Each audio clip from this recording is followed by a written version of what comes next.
Welcome to your Canadiens Connection on Rocket Sports Radio.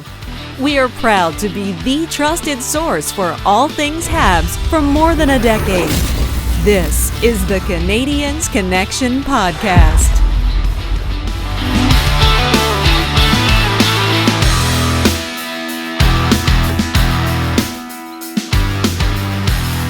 Hello, everyone. Welcome to the Canadiens Connection Podcast here on Rocket Sports Radio, keeping you informed, engaged, and entertained.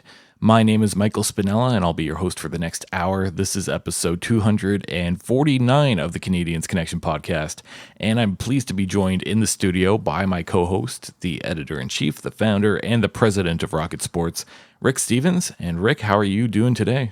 Doing great. Happy St. Jean. Happy St. Jean to all of our listeners out there.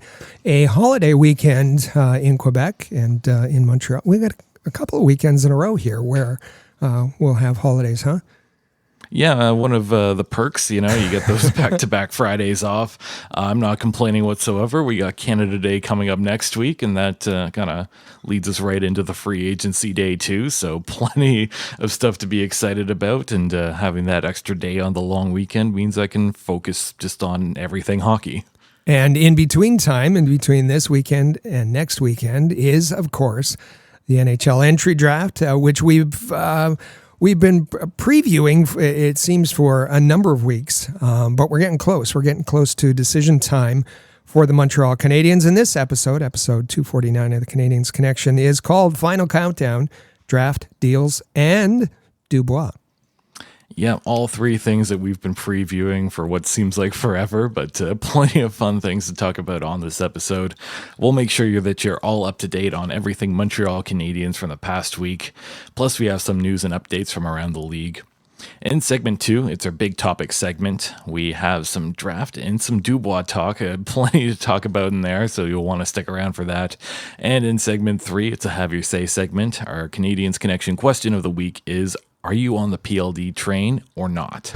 Rick, if people are interested in interacting with us and letting us know their thoughts, what's the best way to do so? I've cleaned up our text line. We had tons of texts last week, so it's plenty of room for you to text us at 5853-ROCKET. That's 5853-ROCKET, or email us at hello@rocketsportsmedia.com. You can also reach out on social media and follow at Habs Connection on Twitter, Facebook, and Instagram. So this past week, we have two fascinating stories that went down. Starting things off, Carey Price and his family left Montreal for their home in Kelowna, BC. Sounds like Carey Price will be making frequent trips back to Montreal, though. Yeah, for sure. Now, it's not unusual for Carey and Angela and family to go back to Kelowna for the summer, but this move is a little more permanent, as we know that the Prices put up their house for sale in Candiac about a month ago. And so Angela put out a post on Instagram with the families on the front steps of their home in the South Shore, saying almost a goodbye. It was kind of a tearful message and a heartfelt message, and she said that we'll be back often, and back often so much that the Prices are considering buying a house or a condo in downtown Montreal, because Carey will be around the team in the fall, and this shouldn't signal retirement or anything like that. We know that Carey still has contract time left on his contract, and so he'll be around for some time yet.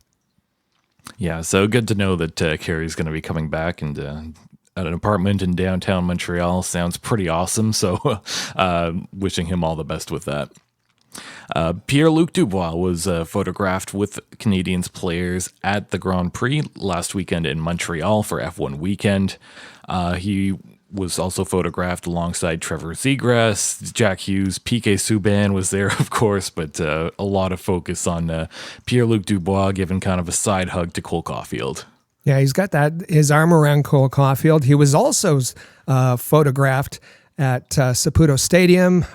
He and David Savard were at the CF Montreal game. CF Montreal won that game over Nashville, 1-0.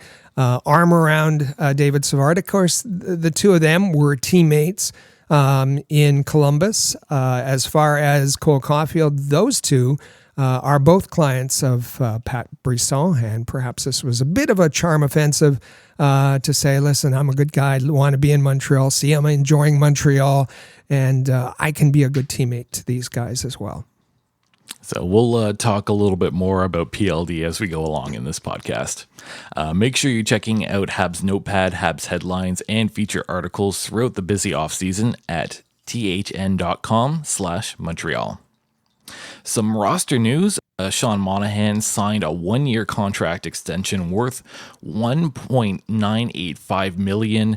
I think this makes a lot of sense for both sides. Monahan, unfortunately, was injured for the better part of last season, so he's going to look to have a lot of opportunities in that top six and maybe reestablish himself as an NHLer.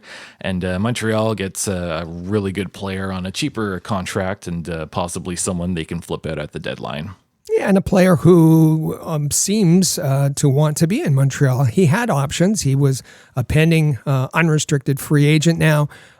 Given the last season, last couple of seasons, his options were probably limited, and I don't expect that he would have received any more than he received with the Canadiens. I thought it was interesting the contract itself.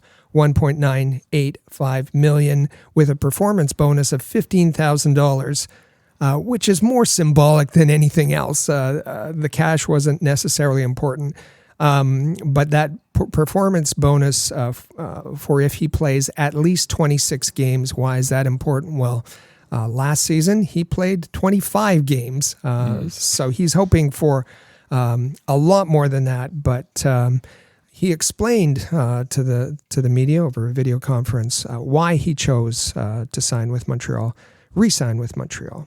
I really enjoyed my time in Montreal last year, and I think it obviously being cut short, being injured, I think I felt like I owe it to myself to give it another shot in Montreal. I owe it to the fans, and I owe it to the organization. So he's betting on himself. It sounds a little similar with his press conference in August of 2022. But hopefully this year he stays healthy, betting on himself and paying back the organization who took a chance on him, and paying back the fans who certainly came to support him pretty easily.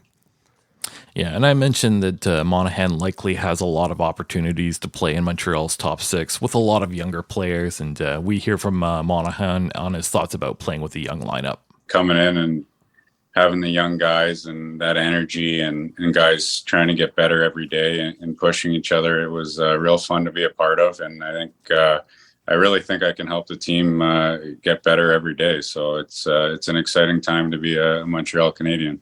He mentioned that he was used to more of a veteran lineup, let's say, in Calgary. So coming to Montreal, having the young players with their energy was quite refreshing for him. He enjoyed it.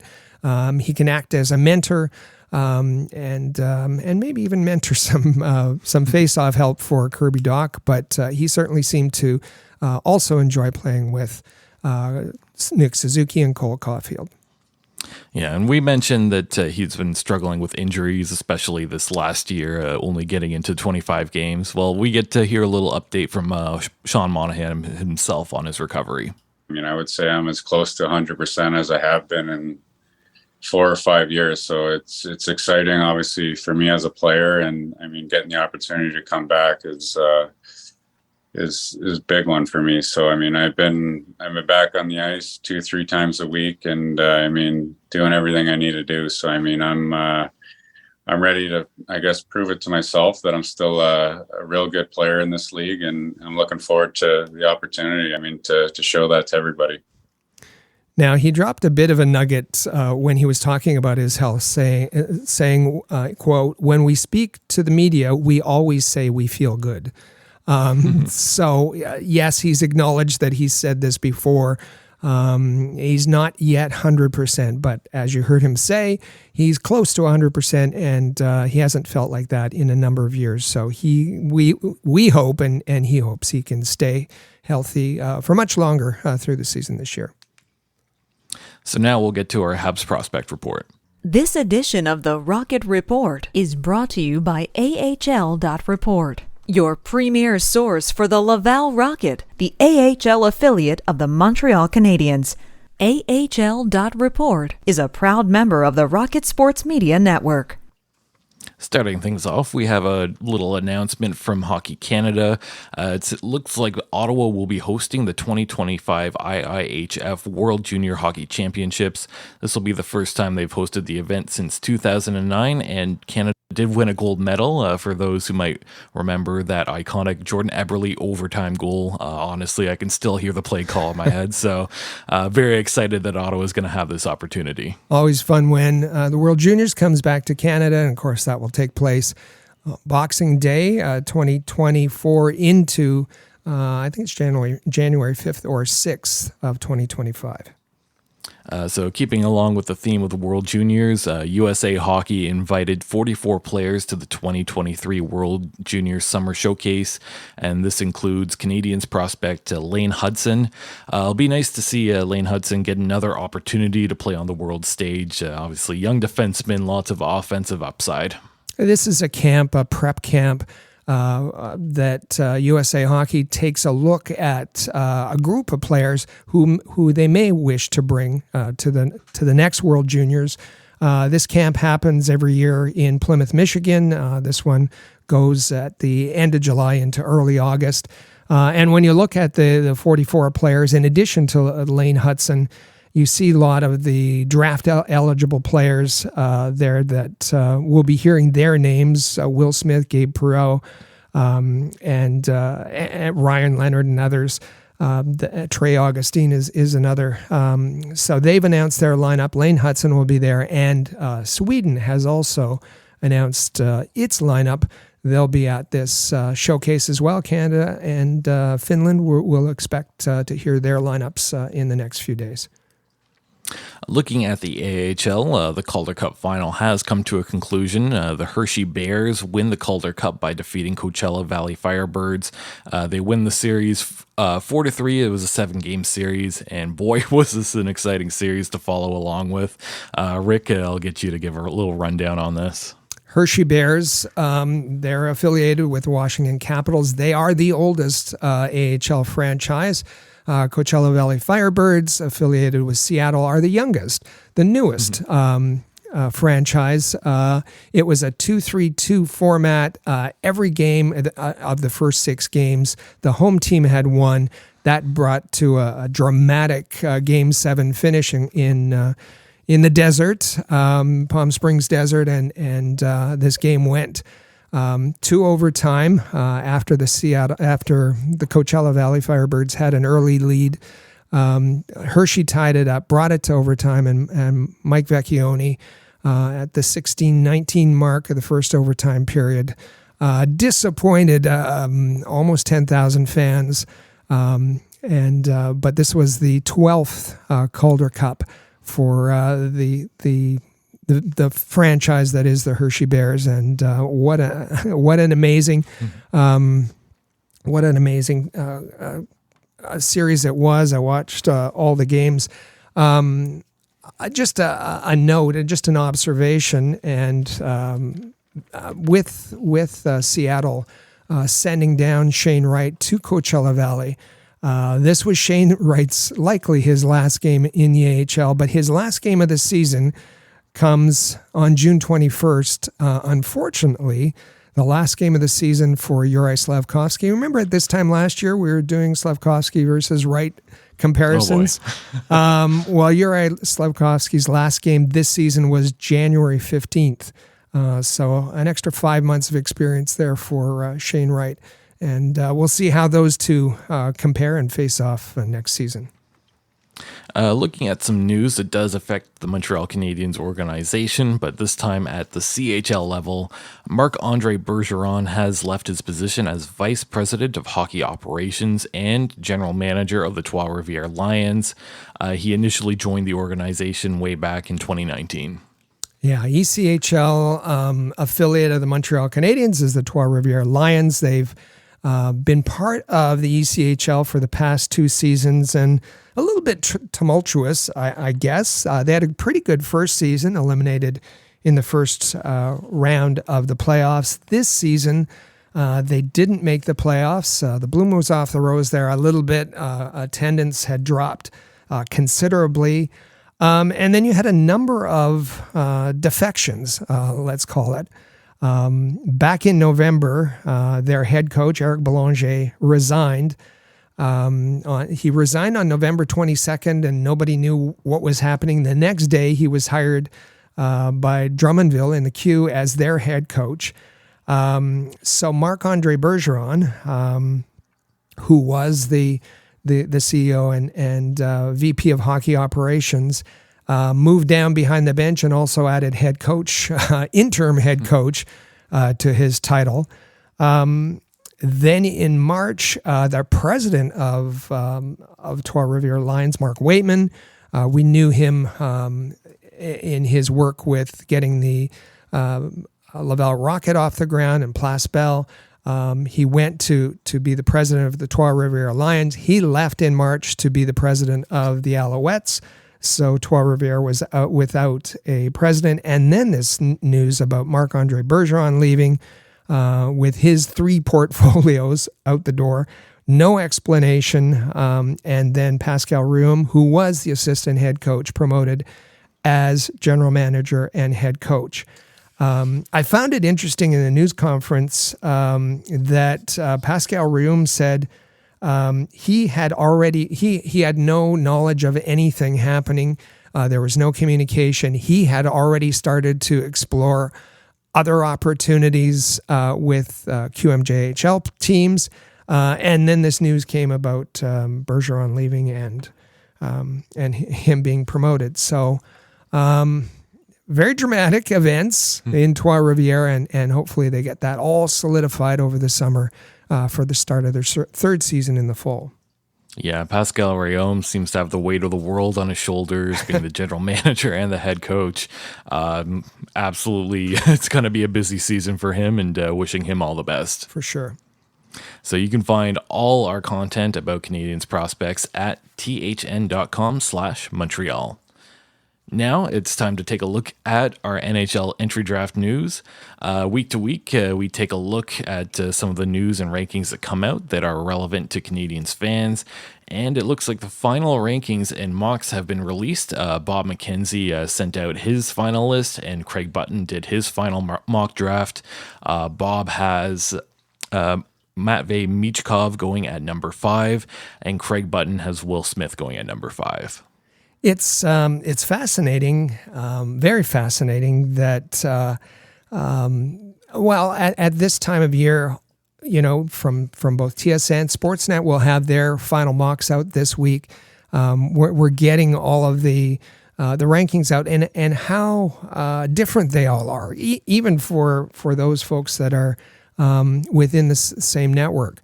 The top end of the draft is more or less consistent, but then there's rankings all over the place.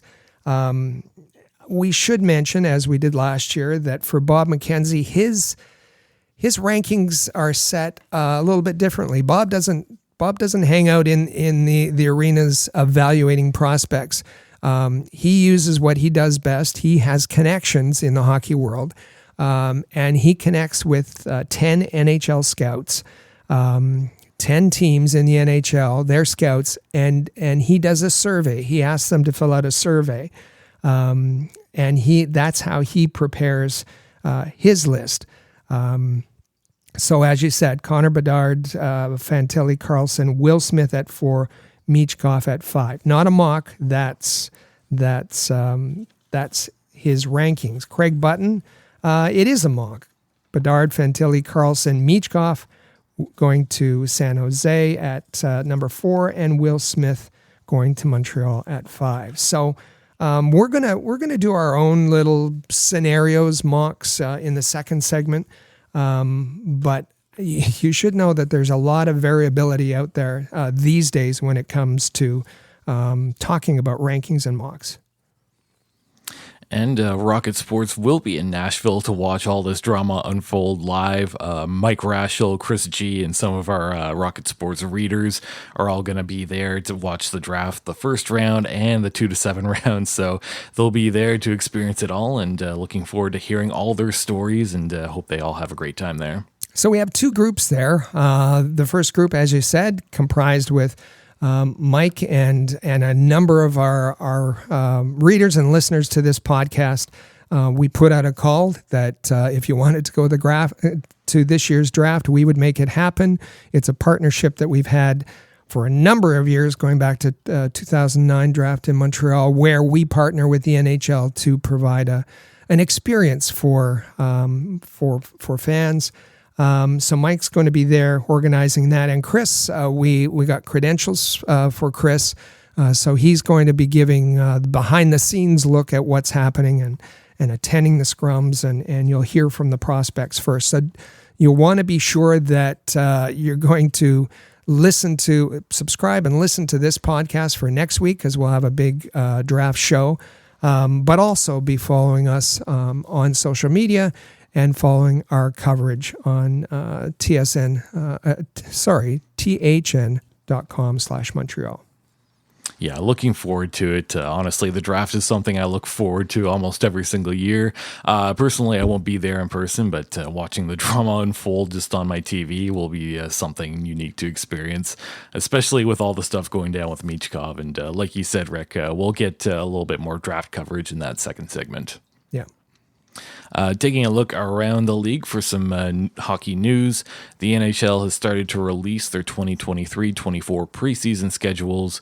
The Canadiens have not yet released theirs, but we're starting to see a little bit of clarity as to how it might unfold. Rick, do you have any details for us on this one? Well, the only details we have are looking at the schedules of other teams, and this is being kind of slowly rolled out by the NHL. But if you look on the New Jersey Devils 2023-2024 preseason schedule, you see that a split squad of Devils on Monday, September 25th, half the squad plays against the Philadelphia Flyers in New Jersey. The other half head up to Montreal and play the Canadiens at the Bell Center. That's Monday, September 25th. A split squad, half of them at 7 p.m. will be playing the Montreal Canadiens, which I think we can assume that the traditional red-white game, which takes place on a Sunday before the preseason schedule opens, we can assume that it will go on Sunday, September 24th, the afternoon. But we'll confirm all of these details next week. But that's 2 pieces of information we can give you about the preseason schedule for next season. The Canadiens' former forward Pierre Turgeon was elected to the Hockey Hall of Fame. I think this was very well deserved this past week. He's had over 1,000 points throughout his career. Turgeon wasn't a Montreal Canadian for very, very long, but the time he was there, I think he was pretty fun to watch. Also heading to the Hockey Hall of Fame, it's pretty goalie heavy. We have Henrik Lundqvist, Tom Barrasso, Mike Vernon, Caroline Ouellette, Ken Hitchcock, and Pierre Lacroix. So big congrats to everyone. Looking at this list, I think this is a pretty good group that's going to the Hall of Fame overall. What are your thoughts on this one, Rick? Yeah, we know that people are puzzled about some of the inductions, but as you said, I think Pierre Turgeon is and partly representing the Montreal Canadiens is a good choice. Played just 104 games for the Canadiens over parts of 3 years. But I think what I remember most about Turgeon was the closing of the Montreal Forum and then opening of the Molson Center, as the Bell Center was then called. And as captain of the Canadiens, he participated in that torch passing ceremony with all the previous captains, including the Rocket at that point. It was I'm sure, the most memorable event in Pierre Turgeon's career. I'll just mention, because I know people think it's a requirement. Pierre Turgeon, he did not win a Stanley Cup, and he had only one individual award, that being the Lady Byng Trophy in the 92-93 season. Well, Henrik Lundqvist also did not win a Stanley Cup, but I think he's a pretty good Hall of Famer. I think he's a good first ballot guy to go in. Like I said, very goalie heavy this year, and this makes us wonder, once Carey Price retires from hockey, will he be inducted into the Hockey Hall of Fame? I would think yes, based on how good a career he had, although he didn't have any Stanley Cups. I'll get you to weigh in, Rick. Yeah, this is called a debate. I don't think there's any debate. Of course, is the answer that best goalie of his generation, and that's just fact. The individual awards that he won. Remember, this is the Hockey Hall of Fame, not the NHL Hall of Fame. So the international trophies that he won representing Canada. At the junior level, at the Olympics, and so he's not going to be retiring yet. But when he does, we'll be happy for him, just like we are for Lundqvist. Yeah, exactly. So I think that's a good spot to end segment one. Coming up, we'll hear a brand new message from our sponsors at DraftKings, and then it's our big topic segment. Will we see draft week fireworks? Stay with us. This is the Canadiens Connection podcast here on Rocket Sports Radio. New customers, download the DraftKings Sportsbook app and use code THPN. Bet just $5 to score $150 in bonus bets instantly. That's code THPN. Only at DraftKings Sportsbook. Gambling problem? Call 1-800-GAMBLER. In Massachusetts, call 800-327-5050 or visit gamblinghelplinema.org. In New York, call 877-8-HOPE-NY or text HOPE-NY 467-369. In Kansas, call 1-800-522-4700 on behalf of Boot Hill Casino and Resort, KS. In West Virginia, gambling problem? Call 1-800-GAMBLER or visit www.1800gambler.net. All games regulated by the West Virginia Lottery. Please play responsibly. In partnership with Hollywood Casinos at Charlestown Races. In Connecticut, help is available for problem gambling. Call 888-789-7777 or visit ccpg.org. 21 and over in most eligible states, but age varies by jurisdiction. See DraftKings.com/sportsbook for details and state-specific responsible gambling resources. Bonus bets expire 7 days after issuance. 1 boost per eligible game. Opt-in required. Max bet $50. 10-plus leg requisite for 100% boost. Eligibility, wagering, and deposit restrictions apply. Terms at sportsbook.draftkings.com/baseball terms.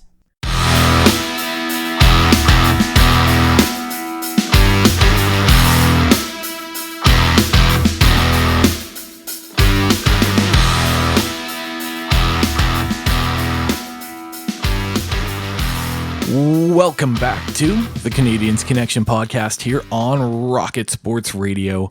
I'm Michael Spinella, and you can find me on Twitter at The Spinella. With me in the studio is our president and founder of Rocket Sports, Rick Stevens. You can follow him on Twitter at Rocket Sports. You can also follow at Habs Connection on Twitter, Facebook, and Instagram. Plus, check out the website, CanadiensConnection.com. Just a reminder here to subscribe to the Canadiens Connection podcast in the player or on your favorite podcasting app.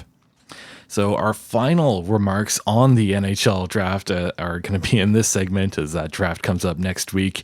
And in the back half of this segment, we have a very good interview with one of the Winnipeg reporters, Murat Ates, who's going to be interviewed by Rick Stevens and Amy Johnson, talking about Pierre-Luc Dubois.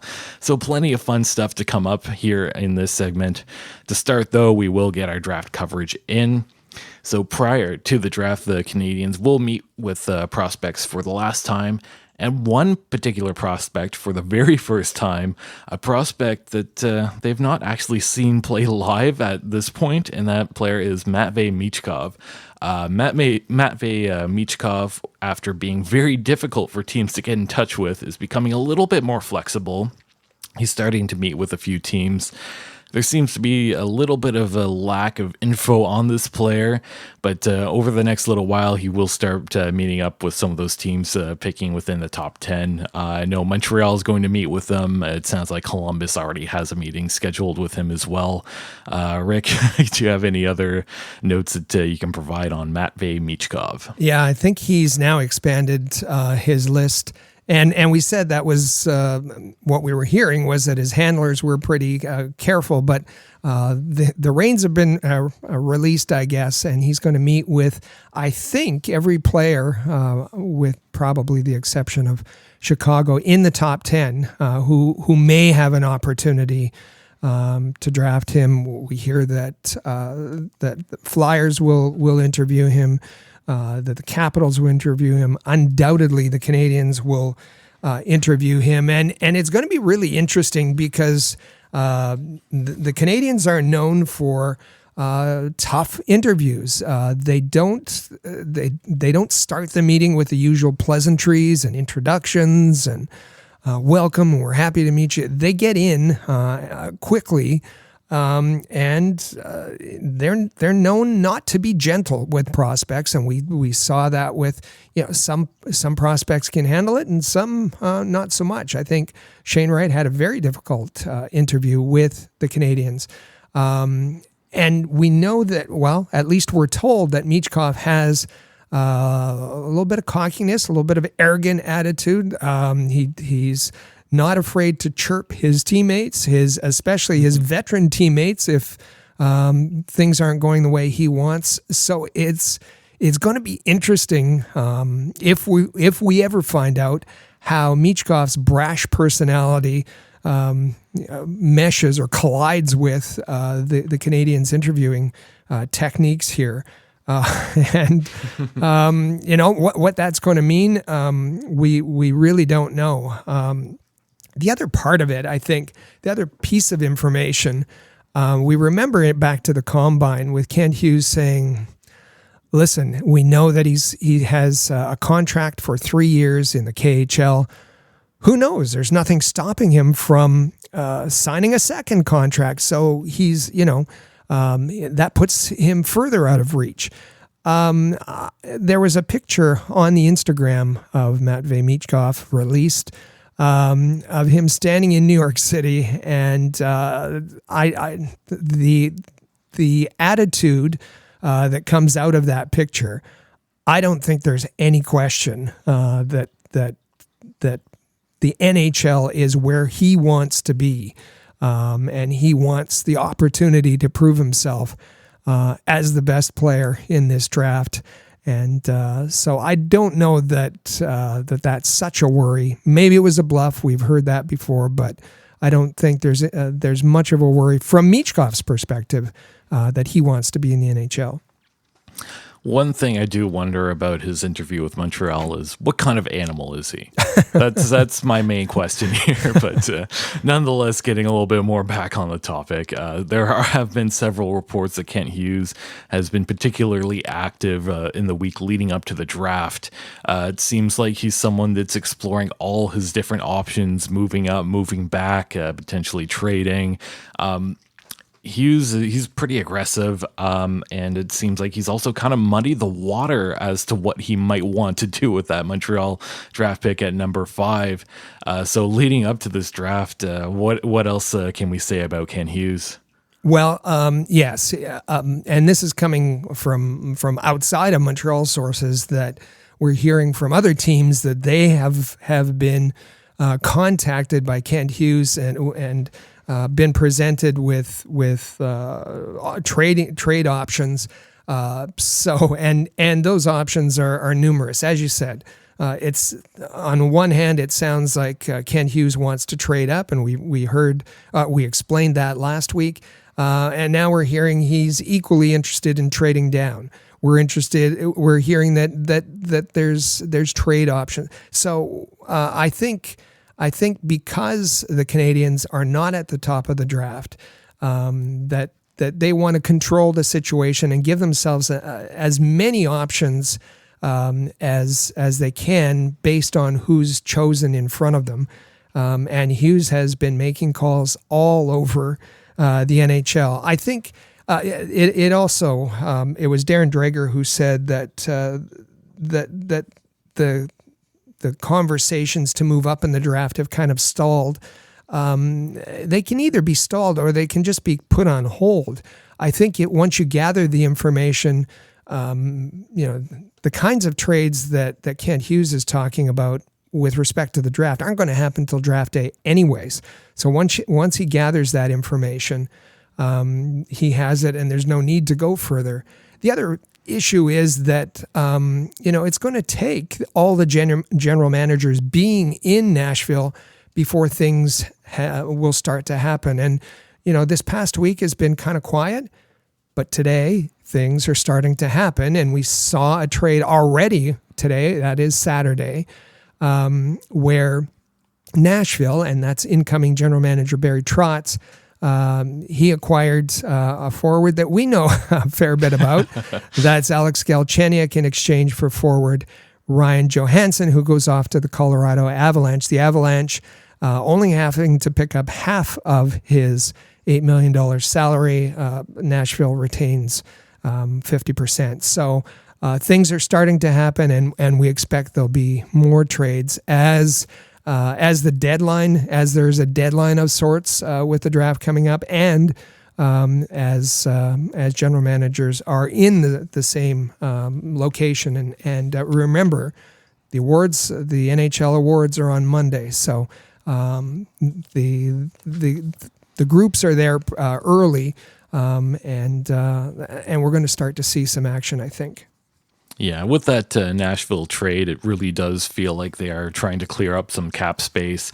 I think Johansson is still a pretty useful player, so I'm surprised that they're essentially trading him for nothing, because Galchenyuk is going to be a UFA this summer.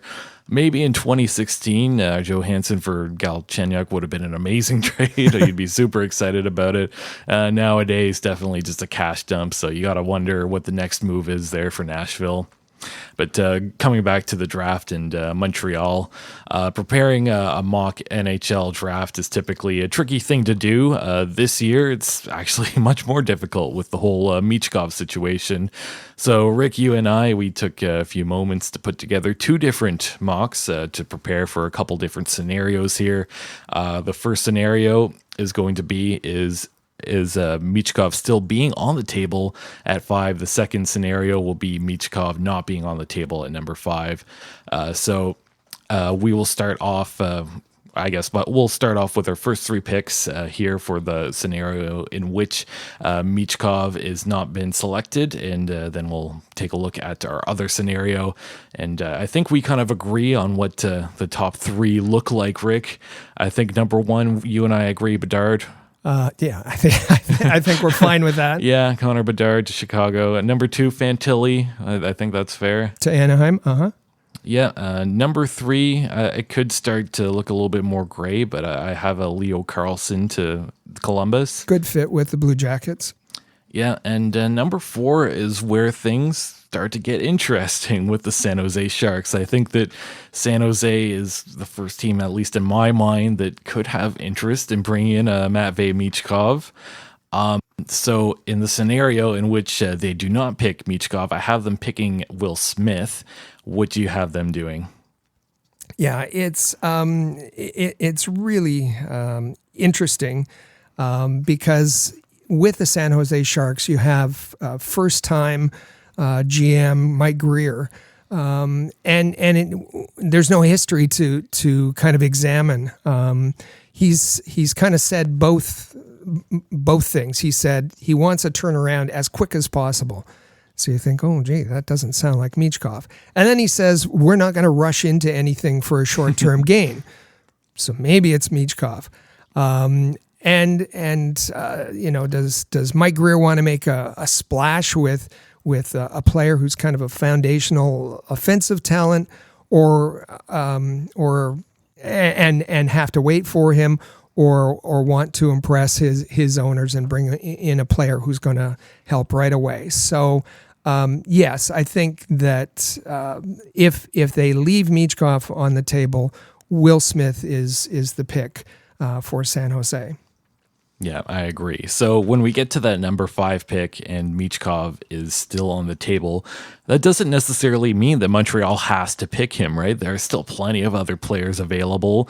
You know, you have your Ryan Leonards, you have your Dvorskys, you have your Ryan Backer, plenty of other guys that I've not mentioned either. But I'll get you to start this one off. So you're picking number 5, your Montreal, Michkov is on the table. What are you doing, Rick? Personally, I might do something different, but I think that the Montreal Canadiens are going to pass on Michkov. And I say that not because of the talent level, which is obvious, but it's just I don't know that he fits the whole aspect of the type of character player that they are looking for. And the unknowns. I don't know that Kent Hughes would go through such a charade to discourage people. Was he bluffing that much? I don't know. So if the Will Smith is gone, if they pass on Michkov, then the names that we hear attached to the Montreal Canadiens the most are David Reinbacher and Ryan Leonard. Ryan Leonard was referenced by Kent Hughes, talked about him in the same vein as the Tkachuks and the kind of player that he is, the physical player, the compete level that he has. I really feel that David Reinbacher is still, there are scouts and Jeff Gorton, who are probably pushing for David Reinbacher just as the most complete defenseman and the most NHL-ready defenseman in the draft, a right-handed defenseman, and those being so hard to get. I think there's going to be a debate, and probably right up into the end, a debate between Reinbacher and Ryan Leonard. My thought is that the folks that are pushing Reinbacher are going to win out. So I agree that this will probably go right up until the end and there will be plenty of debates, but I actually went a different direction and I do see Montreal taking Michkov at number 5.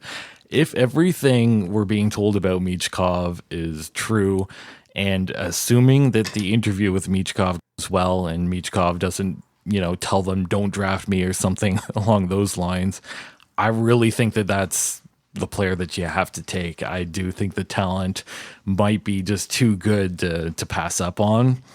Obviously, there's a risk. There's the 3-year KHL contract. There's no guarantee that he would come to the NHL afterwards, of course. But I see that the talent is just too good, and I would still take Michkov at number 5 if he is available. And I completely agree that that's possible to happen. Tantalizing talent, and if you put him in, the player who can light up the Bell Center on a regular basis. The Canadiens haven't had that kind of player for a very, very, very long time, and how can you pass on him? Yeah, and like I said, this might not be a slam dunk. There's going to be a risk there no matter what, but I do think that that's a risk that I personally would take. We'll see whether or not Montreal feels the same. But so if San Jose does take Michkov, then I think we're agreed that it's a Will Smith.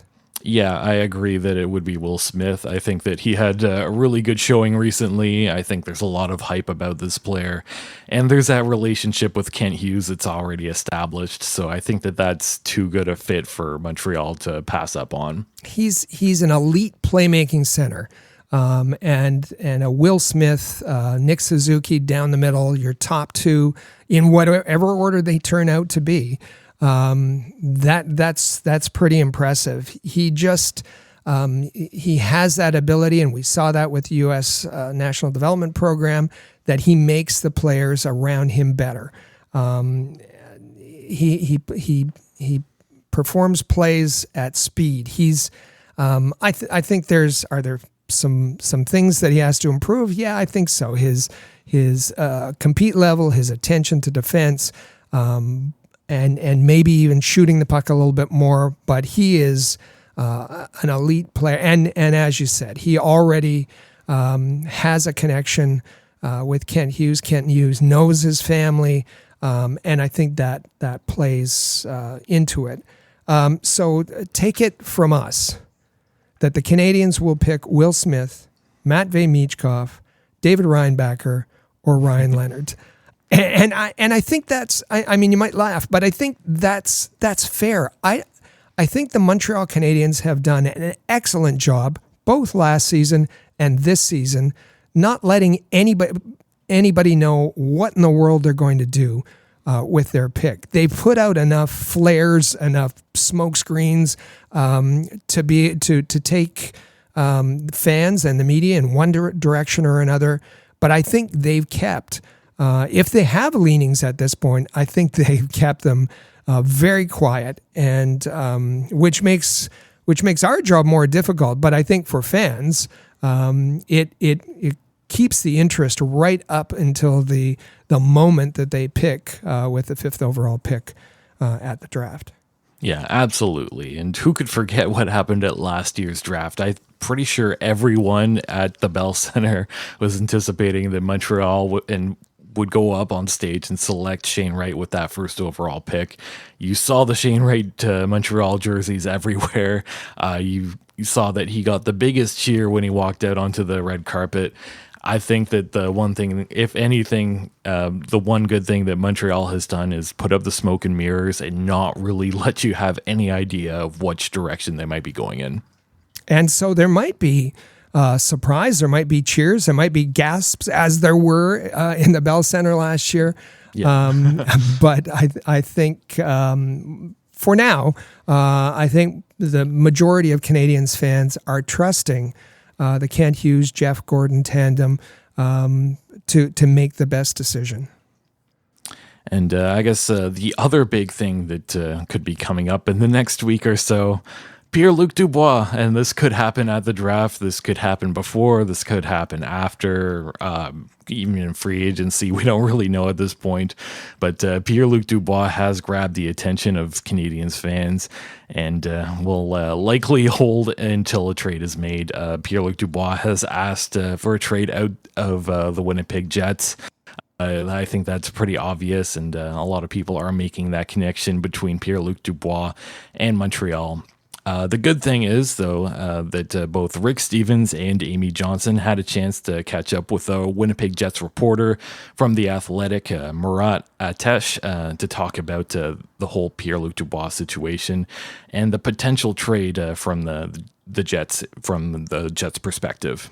As we get closer and closer to the first round of the draft, of course, trade speculation is heating up for Montreal Canadiens fans. That means one big name in particular, and that's Pierre-Luc Dubois. And so, Rick, it is my pleasure to welcome to the show for the first time a terrific writer who covers Pierre-Luc Dubois and the Winnipeg Jets for The Athletic. He's the Winnipeg Jets beat writer for The Athletic. His name is Murat Ates, and we are very pleased to have him join us on the show today. Murat, welcome. Thank you so kindly, Amy. I'm excited for this.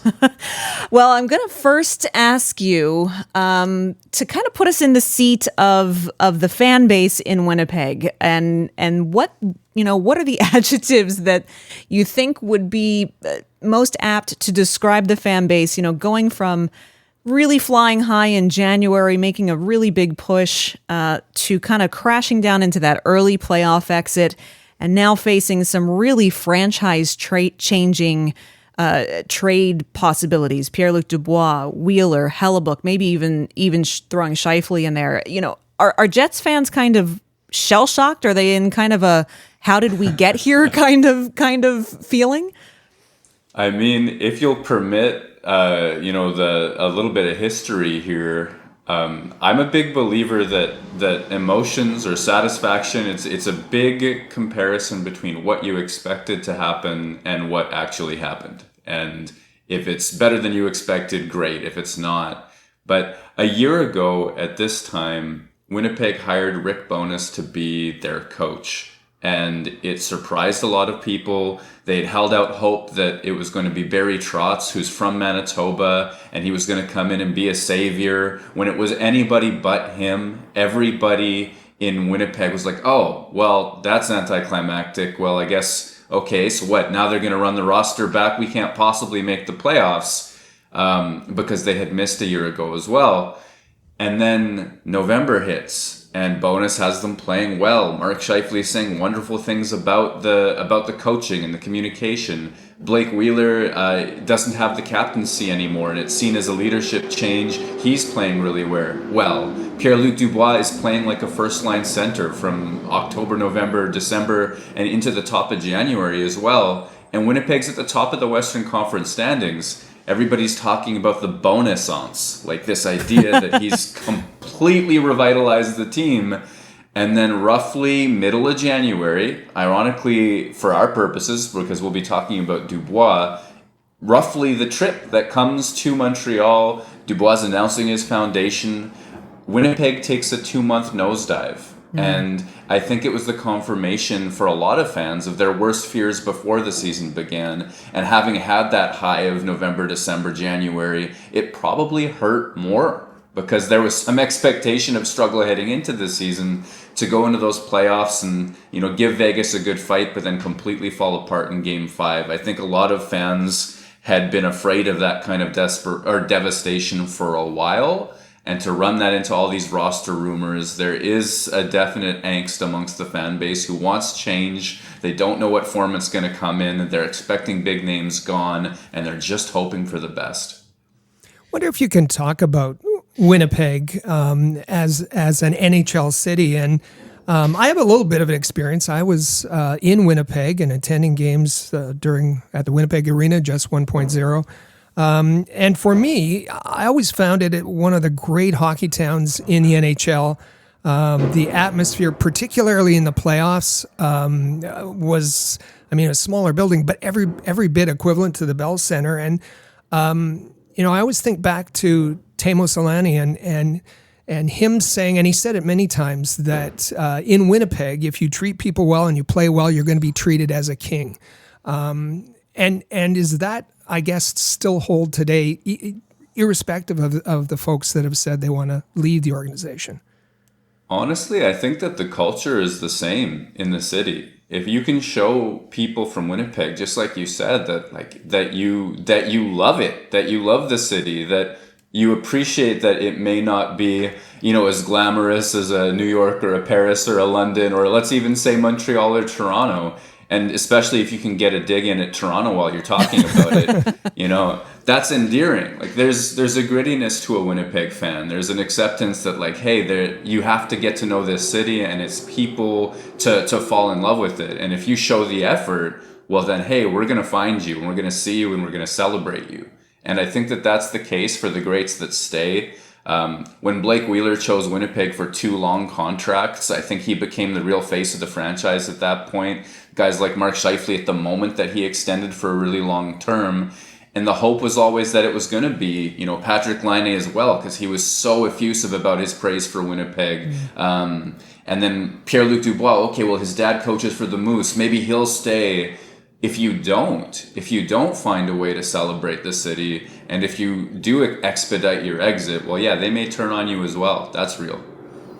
So it seems that divorce is underway between the fans and Pierre-Luc Dubois at this point. And for whatever reason, he's made his intentions known that he'd like to go to a big market team.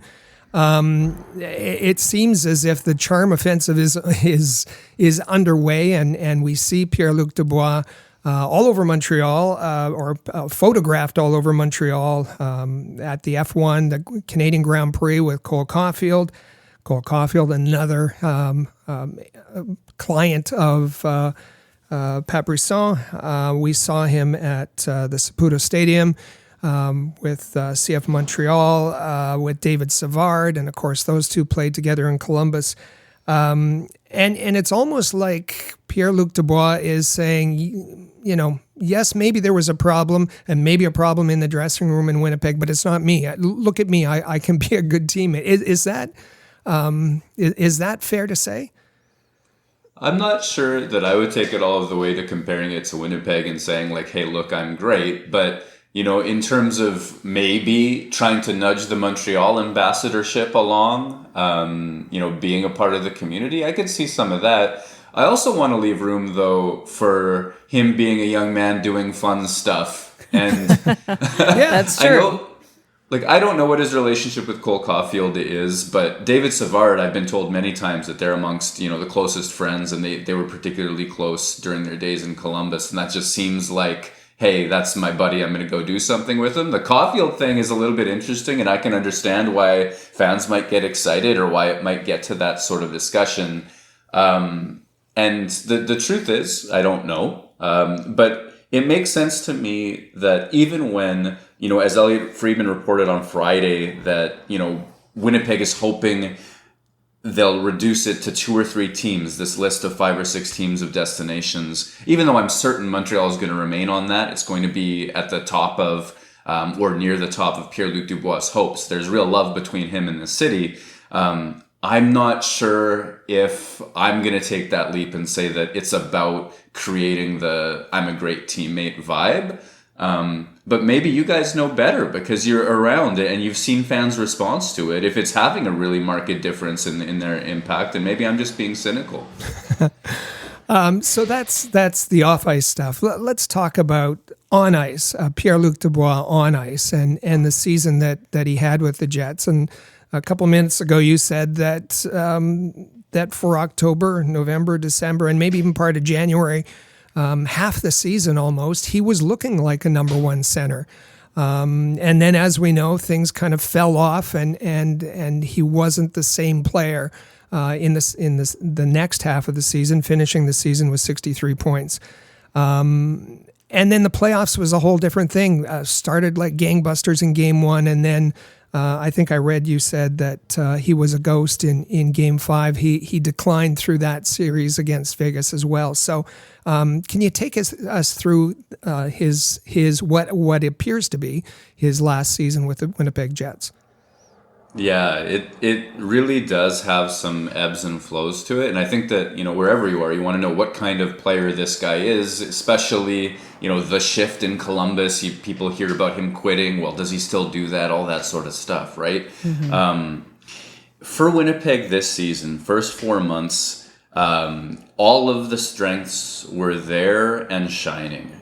Big, impossible to knock off the puck when he's stubborn about it. Using his speed because he moves well up the wing, tough to knock off the puck along the boards, tough to even catch for some defenders. When he can turn the corner even a little bit, get the hip or get the shoulder of a defender, it's done. That puck's getting to the net.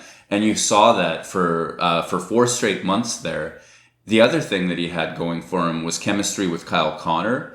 And Connor is more of a sniper, jumps into space at the right time. And they had some really unique moments where Dubois would clear the path and then just drop the puck and he'd find Kyle Connor, and the chemistry was there that he'd be in a dangerous spot. You saw that in Game 1 against Vegas as well, for a really important goal. And then Dubois scores minutes later as well. And okay, he'd put his stamp on the series. When you look at the second half of the regular season, though, that little swoon that was for Dubois a couple of months long, the production went away. He wasn't scoring. He wasn't bulldozing through people. The physical impact wasn't there. When a guy that's that big and has shown you that physical dominance for such a long stretch of time starts to fall off the score sheet and doesn't impose his will physically on a game, you wonder about, okay, well, have the rigors of the season caught up with him? Is his body flagging? Is he unable at this point in his career to be consistent enough? Is this an injury? Is he coasting on his laurels? Like, does everybody in Winnipeg believe they're going to coast to number 1 in the Western Conference? All of those sorts of things. I don't really know the internal answer to that, though I think that he did talk about having some bumps and bruises towards the stretch. I just can say he was a number 1 line center by eye and by metrics for half the season. He was maybe a 3rd line center for 2 months. And then right before those playoffs began, he really ramped it up again for a few games. Game 1 was phenomenal. And then he was one of many ghosts by Game 5 as Mark Stone and Chandler Stevenson stole puck after puck from him and Connor and went the other way and scored. So lots of ebbs and flows there. Yeah, you talked about that last game, and many of the Jets weren't very good in that last game, but I think the word you used was awful for Connor and Dubois. Basically, passengers watching the first 2 goals that Vegas scored in that Game 5. Yeah, it was a dramatic game. Winnipeg certainly, they were starting it without Scheifele, without Morrissey. The injuries had piled up, and you could tell there were nerves. It might have been the first shift. It was definitely within the first couple of minutes where Neil Pionk fires a hand grenade to Brendan Dillon. He fires a grenade up the wall, and you'd hope, because they're in the picture, that Dubois and Connor are going to win that puck, or at least get into a defensive position if they don't. And Stone takes it, and it's an early goal against the Winnipeg Jets. And you see Dubois and Connor sort of coasting back into the picture. It was just not. It was a moment that they did not meet, and then Winnipeg never found its game until the third. And you just wish that those guys who had the ability could have found a way to do more and do better. And that day they definitely did not. So let's talk for a moment because, the draft is mere days away. And of course, free agency kicking in not too awful long after that. In terms of a trade for Pierre-Luc Dubois, what do you feel the timing is likely to be? Do you believe this trade is going to happen kind of before and or during the draft? Yeah, I think that we're expecting it before the draft. If it were to happen during, it would be because it went to the wire. I really think that Kevin Cheveldayoff and the Winnipeg Jets want to have their business taken care of before the first round of Nashville. And the sense I've gotten, though it's just a sense, it's not a fact, is that there's optimism that it's going to happen. You saw that Winnipeg didn't file for arbitration with Dubois. They're not protected against an offer sheet just at the second. We'll see what happens between now and July 1. But I think that the plan and the expectation is that a trade takes place before the draft. You talked about that in one of your recent articles that Winnipeg has to win this Dubois trade and not. I think you clarified not to the point of fleecing the other team. But they have to do well, and part of it is because of the price they paid in Patrick Laine and Jack Roslovic to get Dubois in the first place. But also that it as you said, this is going to probably happen before the draft, so it kind of sets the tone for maybe the rest of the moves. The destination, a few weeks ago, your colleague at The Athletic, Arpon Basu, said there was perhaps 5 or 6 teams in the sweepstakes. As you mentioned a few minutes ago, Elliot Friedman said maybe that list is going to be paired to 2 or 3 teams. We're assuming that Los Angeles and Montreal are the front runners. Can you talk about those teams and their strengths? For a trade with Winnipeg, and then maybe some of the other teams that will be involved. Yeah, Rick, I appreciate your explanation of what I mean by winning as well, because I believe a trade can be won by both teams, and I think that a team receiving Pierre-Luc Dubois is probably getting the best player and therefore winning by the most conventional definition. If you're the Winnipeg Jets, though, winning a Pierre-Luc Dubois trade means that when you look back in 3 or 4 years, you have a player on your roster still who is making an impact for you in a winning way. And Winnipeg is slightly painted into a corner. Everybody knows that they have a quality asset. If they can't come out of this trade with a good young player who makes an impact on their attempt to win, because the Jets continue to, at least my sense is, push for this idea of a retool. We're going to try to compete for a playoff spot. We'll see if we can get it. And if we go on a run, great. I don't think they're looking to turn this into a complete rebuild.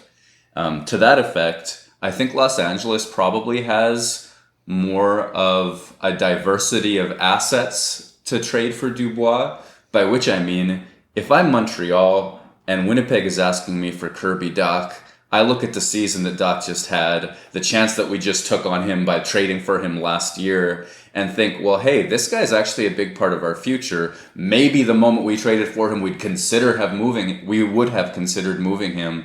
But now we took a bet, we made a gamble, and he hit. Like, that seems like a line that I wouldn't necessarily cross if I were Montreal. If you go above that, I mean, they're Suzuki, Caulfield, that would be a joke, right? Below that tier, though, I haven't been able to look at Montreal's assets and find an ideal fit where Winnipeg ends up with a quality young player that helps them for a long time, because I don't see Christian Dvorak or Josh Anderson, these players that you often hear Montreal trade rumors about, satisfying Cheveldayoff or making a major impact, even if they help the cap dollars work. In Los Angeles, they have a restricted free agent center/wing named Gabriel Vilardi, who's coming into his own, but he hasn't absolutely dominated yet. They're concerned maybe, okay, well, he's had some injury trouble, but gosh, is he a smart two-way player? He has good hands around the net, and they've got a little bit of a cap situation there, which I can solve when you look at Cap Friendly or Puckpedia with Alex Iafallo or what have you. It sort of works. I've heard folks talk about Quinton Byfield. I think that's out of the question, but Sean Dursey, other young players who LA might be more willing to part with than Montreal should be willing to part with a guy like Kirby Dach, who I keep coming back to as an ideal return. Those are that's my view on the two front runners. Beyond that, I'm looking at teams with needs down the middle and a win mentality. Colorado if it's short term, Boston if everything goes to heck there, and Bergeron and Krejci, but I don't think they can make a cap.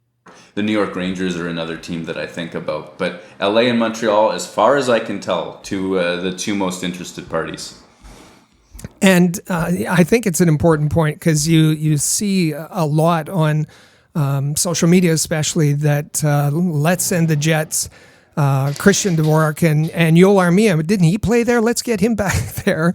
And these spare parts that fans typically talk about are not going to get a trade like that done. The Jets are going to want, as you said, good young players, cost-controlled kind of players, and players who are going to be important for their future. Kirby Dach, as you said, seems to, the Jets potentially are losing a first and second line center, so that would seem to fit.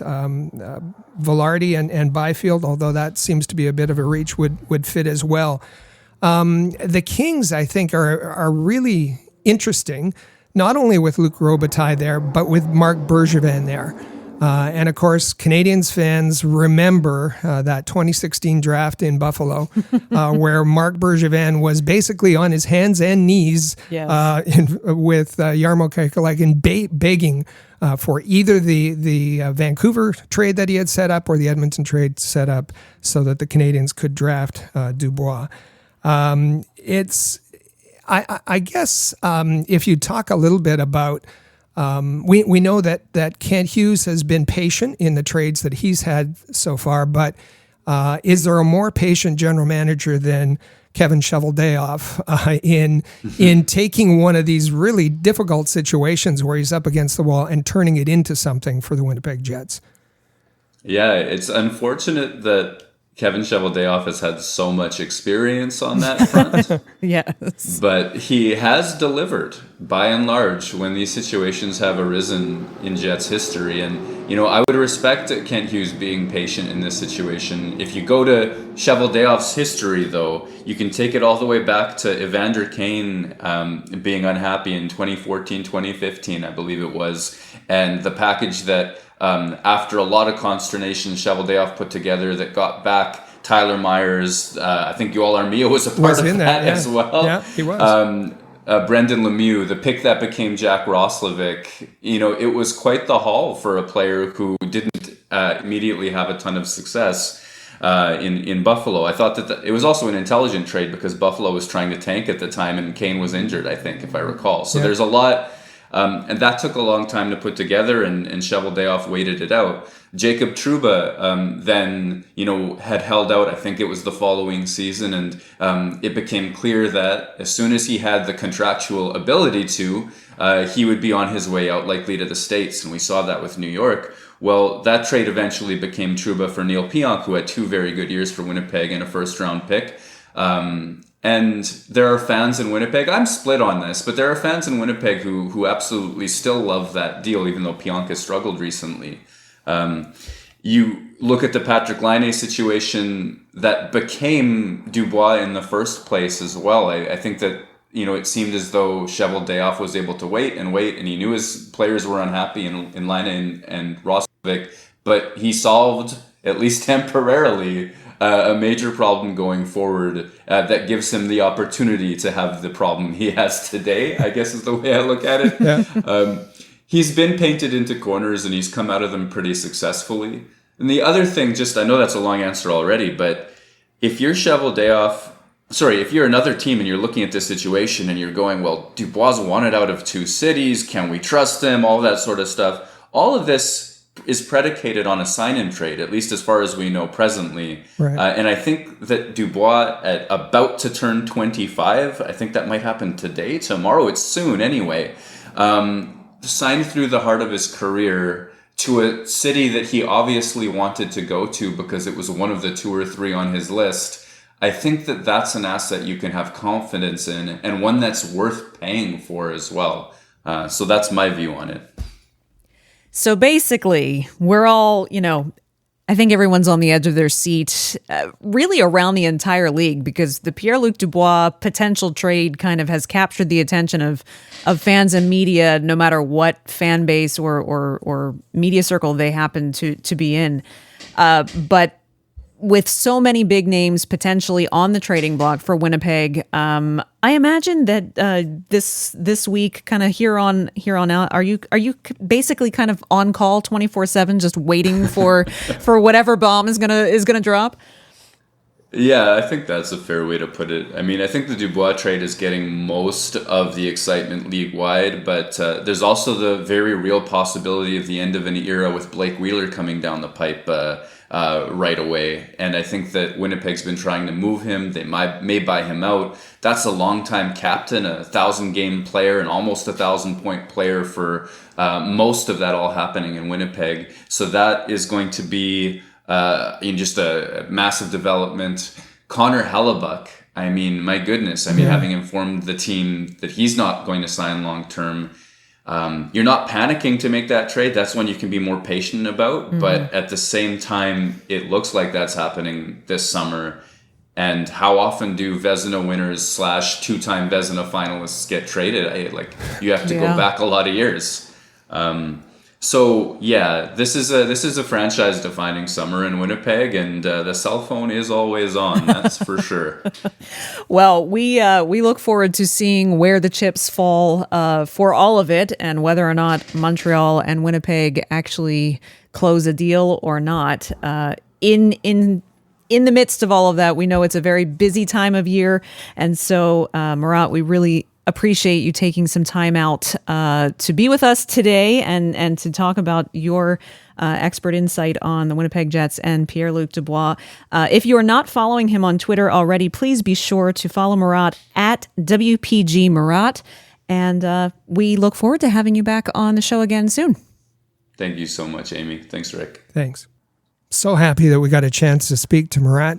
Wealth of information, and particularly to give us that Winnipeg Jets perspective. It's easy for Canadiens fans to sit back and say, okay, let's unload the spare parts for Pierre-Luc Dubois. There are other suitors. There could be a bidding war for the services of Pierre-Luc Dubois. There could be reasons why the Canadiens do not want to trade for Pierre-Luc Dubois. And I was really happy to sit and pick the brain of Murat Ates, a wealth of knowledge, and kind of a measured perspective, not too strong one way or the other. And that was a great interview. Yeah, great interview to listen to. Personally, coming out of this, I'm feeling like it might not be the time for Montreal to make a move like this. And based on what you heard, is this the profile for a $9 million player, do you think? That's a great question. And you heard in there him, Murat, say that for half of the season, for maybe 40 games, Pierre-Luc Dubois was a number one center.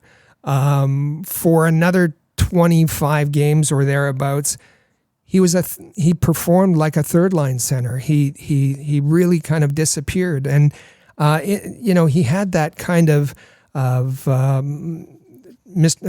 Hyde and Jekyll kind of approach to the playoffs as well. We've heard people in our market talking about the fact that he was the star for the Jets in the playoffs. He certainly wasn't. Wasn't even close. Wasn't the best player at all. Game 1 in that series against Vegas, he was one of the best players. He got a goal, got an assist, 2 points plus 3.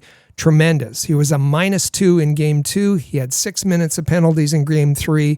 He was a -3 in Game 4 and a -2 in Game 5. And he was described as awful, that both Pierre-Luc Dubois and Kyle Connor were watching the play and complicit in those first 2 goals that Vegas got and kind of eliminated the Jets. He was an absolute ghost in Game 5.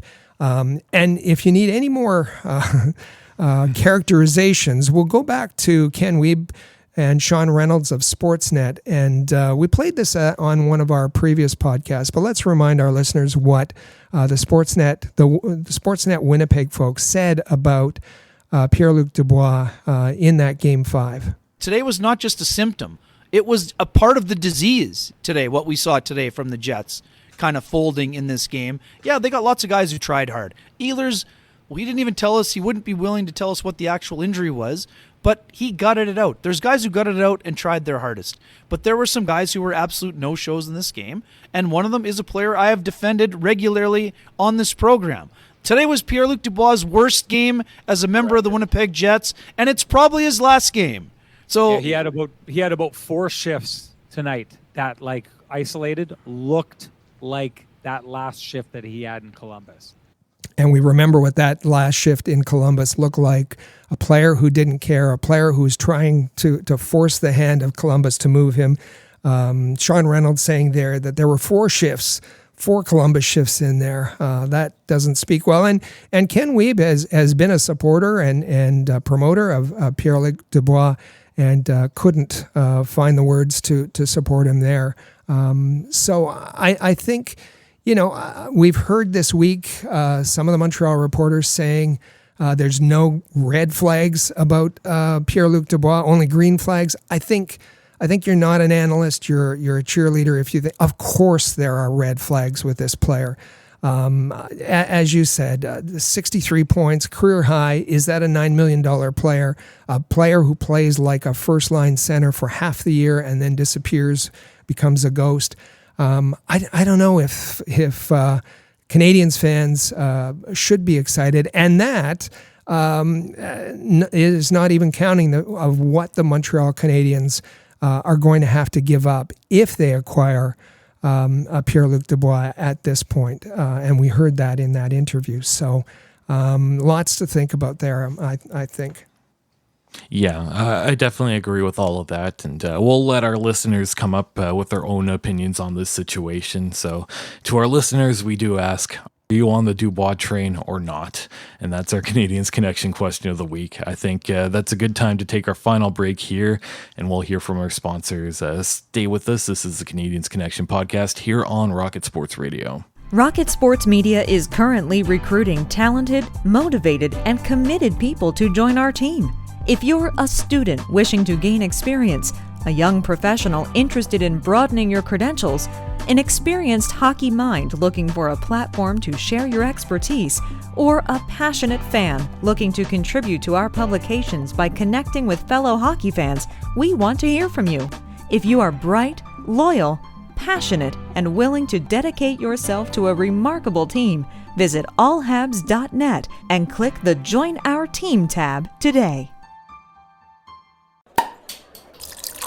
In every city around the world, sports fans flock to popular watering holes to share a few pints, some good grub, and to cheer for their team. Think your favorite sports bar deserves to be recognized? Or are you traveling to a new place and need to find the perfect spot to watch a game? HockeyPub.com is the answer. Find out where the best spots are in your city to eat, drink, and meet fellow fans. HockeyPub.com. Want the latest Habs news with game previews, reviews, and highlights? How about full coverage of development camps and special events? Looking to follow the Laval Rocket more closely this season? Perhaps you'd like to learn more about team prospects. Would you like a place to socialize with hockey fans all over the world? We've got what you're looking for at allhabs.net, the place where you'll find everything you need to be the most informed and connected Habs fan around. allhabs.net.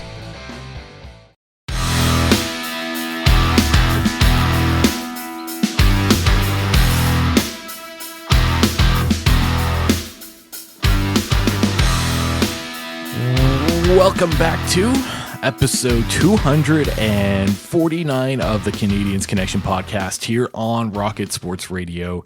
You can follow at Habs Connection on Twitter, Facebook, and Instagram. Plus, you can check out the website, canadiensconnection.com. Also, feel free to text us anytime via the Rocket Sports text line. 5853-ROCKET is the number. That's 5853-ROCKET. Now, this is going to be a crazy next couple weeks with the draft coming up and free agency coming up. And Rick, I think I know the best way for all of our listeners to keep up to date with everything Montreal Canadiens, and that's to head over to thn.com/Montreal. On there, you will find Christie's weekly notepad, you will find some Habs headlines, and you will find some feature articles along the way. And Rick, this is also a relatively new home for us, isn't it? It is. THN, that is the Hockey News.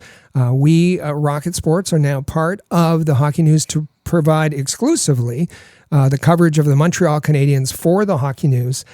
So head to, as you said, thn.com/Montreal, and you'll find all of your Canadiens coverage in just one place, whether it's prospects coverage, whether it's the team coverage, whether it's draft coverage. We've moved all of our coverage to thn.com/Montreal. And also make sure to head over to our YouTube channel just by searching at All Habs, and on there you will find the Habs Hockey Report Show. That's hosted by Amy Johnson every single week, and her most recent episode is entitled 3 Reasons Why the Sean Monahan's Contract is a Slam Dunk. If you want to hear those 3 reasons, head over, tune into that episode, and leave a like and a comment. Amy Johnson loves to reply to all the comments, and if you leave a good enough comment, she'll make sure she reads it on air. So make sure you hit that subscribe button so that you never miss a single episode. And also, you can start to find our Canadiens Connection podcast episodes up on YouTube. So also make sure you're leaving a like. And if you want to let us know your thoughts, you can feel free to leave a comment as well. And we'll certainly read through all of those. Right now, we're at about 1,000 subscribers on our YouTube channel. So we appreciate all our subscribers and all that helped us get to there. If you want to continue to help us out, if you like our content, please hit that subscribe button and you will never miss a single episode. And if you're just curious about putting a face to the name, you can go to the All Habs YouTube page, look for our podcast, and you'll find the lovely face of Michael Spinella on the podcast. Yeah, if you want to see that, you can check it out there. Also, make sure you subscribe to both of our Rocket Sports Radio podcasts on your favorite podcasting app. First and foremost, the Press Zone. You can find that at thepresszone.fm or wherever you get your podcasts. That's going to be your inside source for everything AHL, Habs prospects, anything to do with that. Amy Johnson hosts that along with Patrick Williams. Sometimes Rick Stevens gets in there as well. And if you like Rick Stevens enough, make sure you're subscribing to this podcast as well, The Canadiens Connection. You can find that at canadiensconnection.fm or on your favorite podcast app as well. Make sure you hit subscribe, never miss a single episode. We know a lot of hockey content tends to dip out as the summer comes along, but we don't. We're here every single Saturday, and we do not go on vacation. We don't take a break or anything. We're here to make sure that you stay up to date with everything Montreal Canadiens. So now it's a good time to get to our Canadiens Connection question of the week. Are you in on the PLD train or not? Make sure you reach out and let us know. You just got to hear all sorts of different opinions in that second segment about Pierre-Luc Dubois. We know there's a lot of excitement about this player. Maybe we tampered that a little bit, or maybe you heard more than enough and you're still excited about it. So make sure you reach out and let us know. And Rick, just before we get to some of our texts and emails, I believe you have a little announcement to make. Oh, there's a bit of news. And last week on the podcast, I talked about a story. You asked me to talk about the 2016 draft in Buffalo. And it was the famous incident where we were, again, talking about Pierre-Luc Dubois. The Canadiens, Marc Bergevin was doing his best to arrange with Jarmo Kekalainen, the GM of the Columbus Blue Jackets, to take a pass on Pierre-Luc Dubois so he could be available with either the Edmonton pick or the Vancouver pick. And the Canadiens had arranged a trade, including PK Subban, to make that happen so they could bring aboard Pierre-Luc Dubois way back then in 2016. And we at that draft, we had a large group of Canadiens fans with us that we had brought by courtesy of the NHL arrangement. And one of those young fans was my nephew, who was sitting there with binoculars watching the antics of the two GMs from Montreal and Columbus keep meeting in the floor. And he was letting me know what was happening.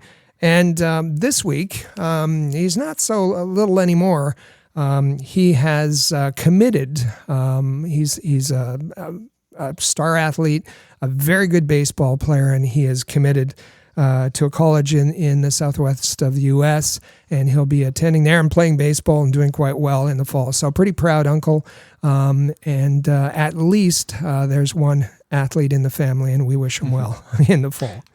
Yeah, big congratulations to you and the whole family on that one. It's going to be pretty exciting to follow his career. But throughout the weeks in between our podcasts, we get plenty of texts, tweets, emails, comments sent towards us. Lots of questions, lots of interesting thoughts sent our way as well. And this week, we had a really interesting one come in from Shane in Napanee. Rick, what did Shane have to say? Yeah, Shane said, quote, if the Habs pick Michkov, I'll nominate Hughes for an Oscar myself. I don't think he's bluffing. If the choice is down to next-tier players like Leonard, Dvorsky, Reinbacher, I'd take Benson. Good show, guys. So first of all, you're most likely to get your comment on the air if you mention your first name and where you're from, your location.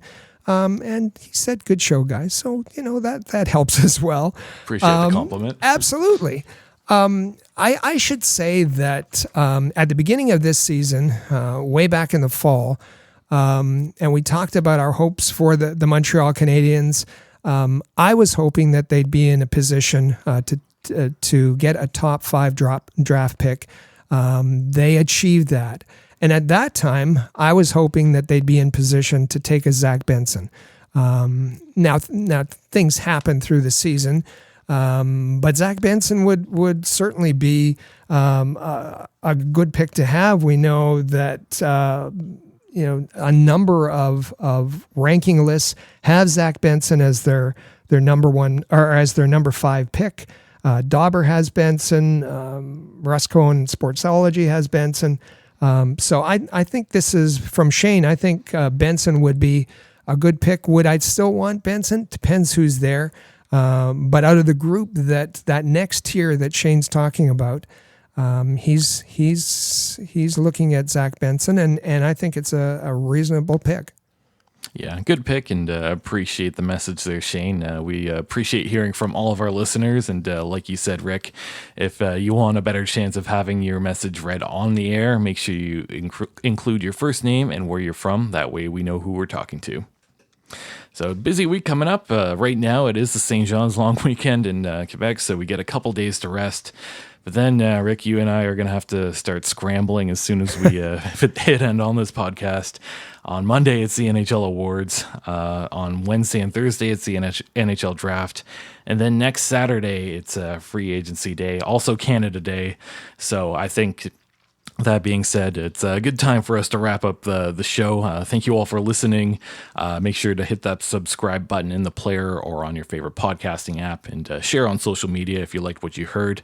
Enjoy the week, and we'll be back here next Saturday, July the 1st on Canada Day. And do note the episode might come out a little bit later in the day than usual due to free agency. We don't want to miss out on too much news, and make sure that we keep you up to date on everything that went down. So thank you all for listening to the Canadiens Connection podcast here on Rocket Sports Radio. Click subscribe so you never miss an episode of Canadiens Connection. Visit allhabs.net for breaking news about the Montreal Canadiens.